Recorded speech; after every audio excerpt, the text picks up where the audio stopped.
सूर्याय नमः। आइए सुनते हैं रविवार व्रत कथा। रविवार के व्रत में परिवार के सदस्यों को सुबह जल्दी उठकर स्नान करके सूर्य देवता को जल अर्पण करना चाहिए। इसके बाद सूर्य देवता की प्रतिमा की पूजा करनी चाहिए। इसके लिए धूप, अगरबत्ती, चंदन की लकड़ी, फूल और विशेष प्रकार के व्यंजनों का प्रयोग करना चाहिए। व्रत आरंभ करने से पहले रविवार व्रत की कथा परिवार के सभी सदस्यों को सुननी चाहिए। इसके बाद व्रत का आरंभ करना चाहिए। व्रत के दौरान तेल, नमक, नींबू के रस वाला भोजन नहीं खाना चाहिए। रविवार का व्रत पूरे दिन चलता है और उसे अगले दिन सूर्य को जल अर्पण करके ही खोला जाता है। नारद पुराण में यह लिखा है कि रविवार को व्रत रखने से व्यक्ति अपने पापों से मुक्ति प्राप्त कर सकता है और एक खुशहाल और स्वस्थ जीवन व्यतीत कर सकता है। इस व्रत से बहुत सारी बीमारियों से मुक्ति मिल सकती है और दिमाग भी तेज होता है।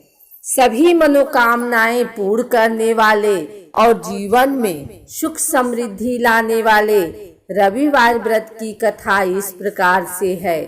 प्राचीन काल में किसी नगर में एक बुढ़िया रहती थी। वह प्रत्येक रविवार को सुबह उठकर स्नान आदि से निवृत्त होकर आंगन को गोबर से लीपकर स्वच्छ करती थी। उसके बाद सूर्य भगवान की पूजा करने के बाद भोजन तैयार कर भगवान को भोग लगाकर ही स्वयं भोजन करती थी। भगवान सूर्य देव की कृपा से उसे किसी प्रकार की चिंता व कष्ट नहीं था। धीरे धीरे उसका घर धन धान्य से भरा रहा। उस बुढ़िया को सुखी होते देख उसकी पड़ोसन उसे से बुरी तरह जलने लगी।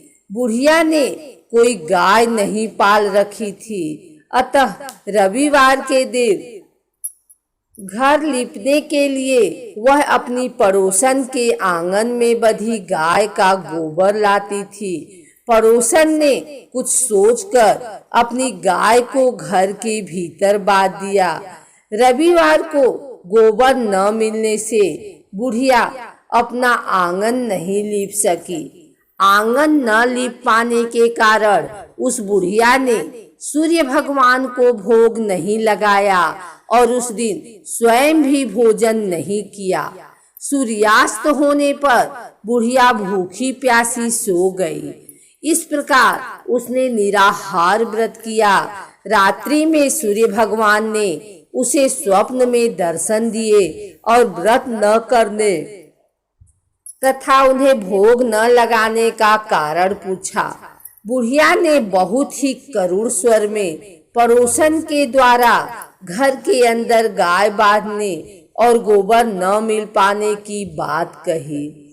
सूर्य भगवान ने अपनी भक्त की परेशानी का कारण जानकर उसके सब दुख दूर करते हुए कहा, हे माता, हम तुमको एक ऐसी गाय देते हैं जो सभी इच्छाएं पूर्ण करती है, क्योंकि तुम हमेशा रविवार को पूरा घर गाय के गोबर से लीपकर भोजन बनाकर मेरा भोग लगाकर ही स्वयं भोजन करती हो। इससे मैं बहुत प्रसन्न हूँ। मेरा व्रत करने व कथा सुनने से निर्धन को धन और बाझ स्त्रियों को पुत्र की प्राप्ति होती है। स्वप्न में उस बुढ़िया को ऐसा वरदान देकर भगवान सूर्य अंतर ध्यान हो गए।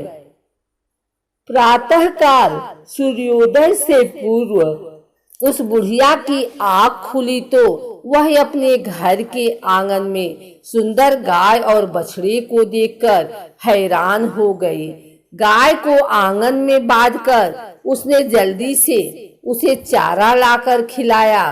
पड़ोसन ने उस बुढ़िया के आंगन में बंधी सुंदर गाय और बछड़े को देखा तो वह उससे और अधिक जलने लगी।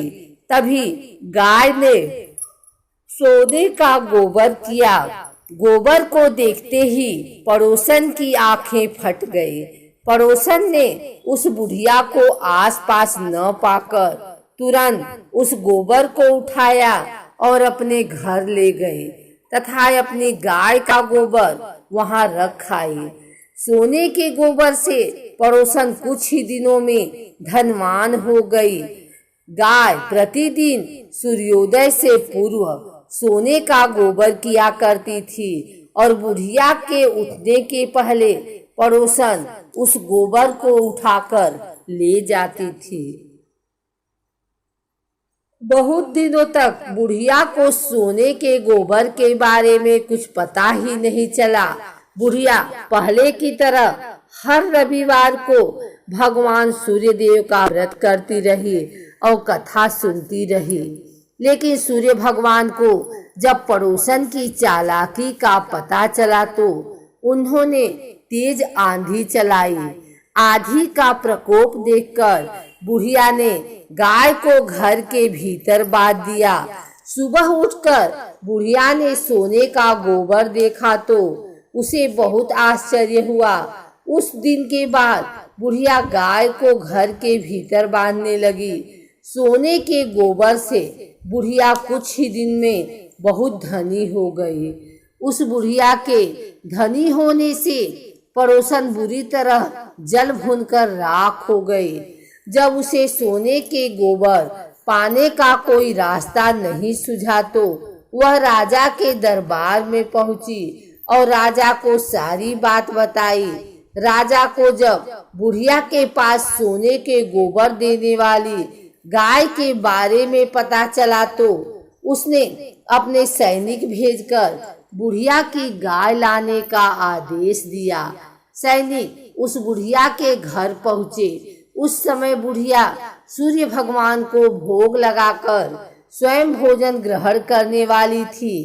राजा के सैनिकों ने गाय खोला और अपने साथ महल की ओर ले चले। बुढ़िया ने सैनिकों से गाय को न ले जाने की प्रार्थना की। बहुत रोई चिल्लाई, लेकिन राजा के सैनिक नहीं माने। गाय के चले जाने से बुढ़िया को बहुत दुख हुआ। उस दिन उसने कुछ नहीं खाया और सारी रात सूर्य भगवान से गाय को पुनः प्राप्त करने हेतु प्रार्थना करने लगी। दूसरी ओर राजा गाय को देखकर बहुत खुश हुआ, लेकिन अगले दिन सुबह जैसे ही वह उठा, सारा महल गोबर से भरा देखकर घबरा गया। उसी रात भगवान सूर्य उसके सपने में आए और बोले, हे राजन, यह गाय वृद्धा को लौटाने में ही तुम्हारा भला है। रविवार के व्रत से प्रसन्न होकर ही उसे यह गाय मैंने दी है। सुबह होते ही राजा ने वृद्धा को महल में बुलाकर बहुत से धन के साथ सम्मान सहित गाय लौटा दी और क्षमा मांगी। इसके बाद राजा ने पड़ोसन को दंड दिया। इतना करने के बाद राजा के महल से गंदगी दूर हो गई। उसी दिन राज्य में घोषणा कराई गई कि सभी स्त्री पुरुष रविवार का व्रत किया करें। रविवार का व्रत करने से सभी लोगों के घर धन धान्य से भर गए। चारों ओर खुशहाली छा गई। सभी लोग के शारीरिक कष्ट दूर हो गए।